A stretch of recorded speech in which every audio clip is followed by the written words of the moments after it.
Okay, starting off with the parsha, and we're going to talk about the inyan of gilgul. What does it mean a gilgul neshama or a gilgul nefesh? So we start off, parsha starts off, Shlach lecha anoshim. V'yasur etzeres Canaan, asher ani noitzin l'vnei Yisrael, ish echad. So all the pshatim that we know, everybody else talks about why Dafka, what was the inyan of Meraglim, and what was the push to send the Meraglim, and why was Moshe Rabbeinu masking to send Meraglim. All these things is brought down all over, which is not what we're going to discuss now. I want to discuss the ARI'ZAL and the Parsha, and what's the beer of what he's talking about. So he starts off, he's saying, he asks the Kasha, that in the Pasuk, in Bamidbar, when it starts off, it says, Roshei Alfei Yisrael Haim. They're called Roshei Alfei Yisrael. However, over here, if you see a little bit later, in the Psukim, it says, Kulam Anosh Roshei B'nei Yisrael Haim. It doesn't say Roshei Alfei B'nei Yisrael. So why over here does it say B'nei Yisrael, and over there it says Alfei Yisrael? So now, these Nesiim, who were from the greatest tzaddikim, the reason why it says B'nei Yisrael is because they needed an extra help. Now, says the ARI'ZAL, which is very, very interesting, because he doesn't talk about it that much in general, but he's talking about that the Shvatim themselves wanted to have a chelek in the Nesiim to prevent them from talking Lashon Hara on Eretz Yisrael. And Lashon Hara on Eretz Yisrael was obviously a huge pegam and a big aveira. And the Nesiim, as we know, there is a kapara, the Nesiim did do the Shvatim did an aveira of Mechiras Yosef, but we also know that the Asara Harugei Malchus were considered the Tikon for the Shvatim, because they had to have an Einesh, and that Einesh had to be a kapara for the Shvatim. But at the same time, the Shvatim did not want that their Nesiim should have an Aveira of saying Lashon Hara on Eretz Yisrael. So there is a thing called Ibur Neshama.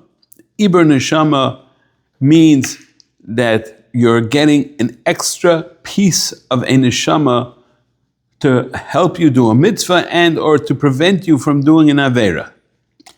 So originally by Bamidbar, where they didn't need any extra help for anything because they were not doing anything wrong. So it says, Roshei Alfei Kulam Anoshim, it says Roshei Alfei Yisrael Haim. However, over here it says, you added in the word B'nei, Kulam Anoshim Roshei B'nei Yisrael, because they added what's called Ibur Neshama to this Nesiim, which came from the Shvatim themselves.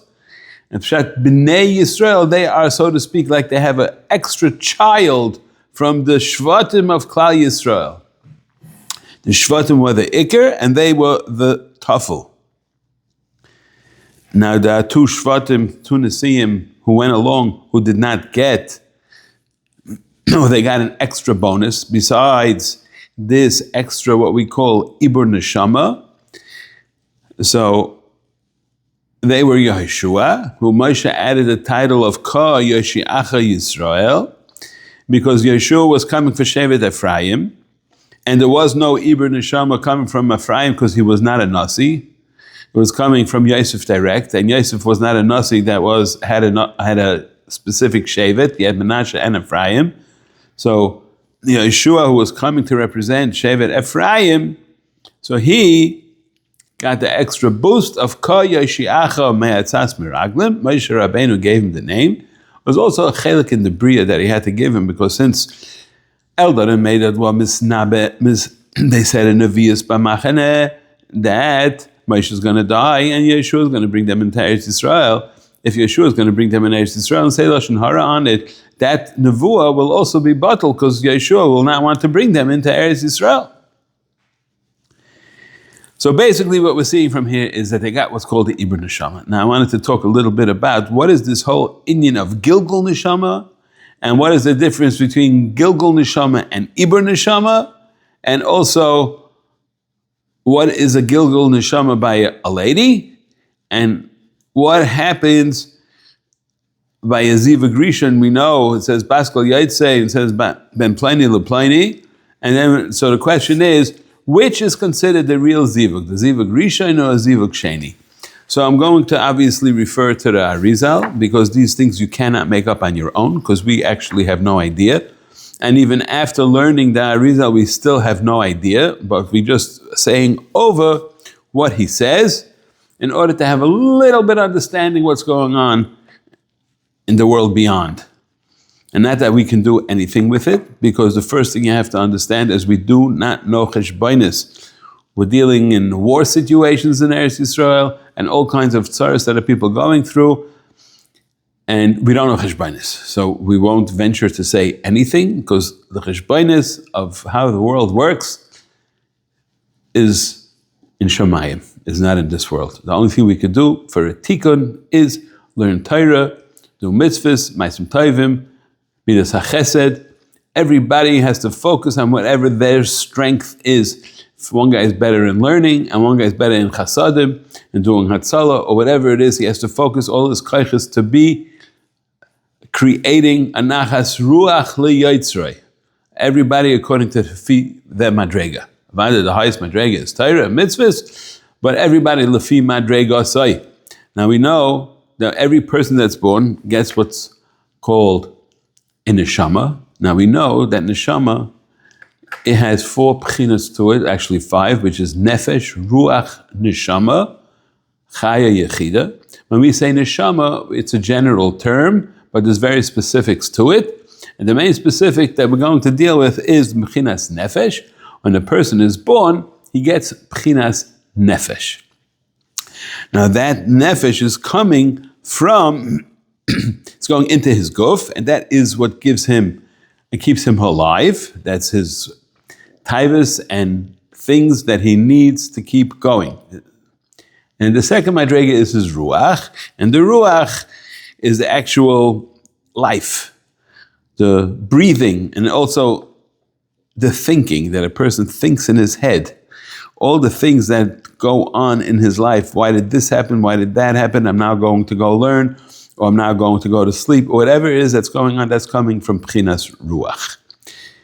Now, every neshama that's put in a person is really made up of taryag evarim. There's a separate neshama for every aver, which is coming from every mitzvah. So if somebody, let's say in a previous lifetime, this neshama or this nefesh did an avera with his hand, or he did an avera with his foot, so even though most of that neshama that comes back is whole, but there are certain parts of that, let's say his right hand did an avera and he never got a tikkun for that avera, so he has to come back and do proper mitzvahs with that hand in order that when it comes time, la'aseh lavai, so that hand will have a complete tikkun.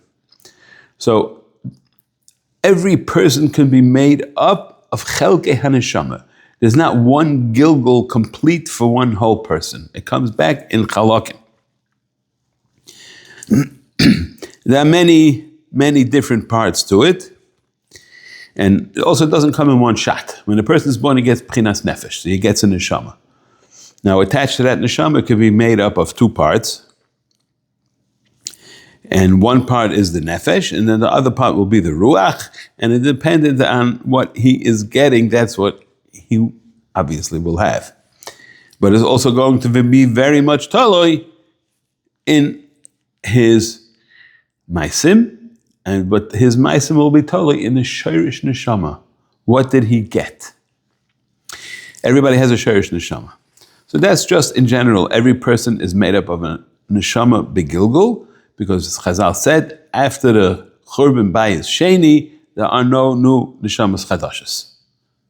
There's yishanos, which are recycled, and the recycling is because we need a tikkun. Now, there's a thing called Ibur Neshama, which is what happened by the Nesiim. The Ibur Neshama is not a complete Gilgul. A Gilgul is what you're getting basically for your lifetime. Ibn Neshama, well, let me go back a second. I mentioned it before, but there's a thing called a gilgul kafel, which means that there are two nefashos which are megulgul together, and they come in the person when he's born, and they don't separate till he dies. It's called one nefesh, and they get everything together. However, a ibur is not by the person when he's born. A ibur neshama comes later. In other words, sometimes a person has to do a certain mitzvah for whatever reason. Like, let's say a mashal is the Nisim. They had to go to Eretz Yisrael and they needed an extra schutz in order that they should not be nichshal in an aveira. So they got an ibur neshama from the Nisim themselves. And then it'll come and help the person do that mitzvah, Torah and mitzvahs and everything else.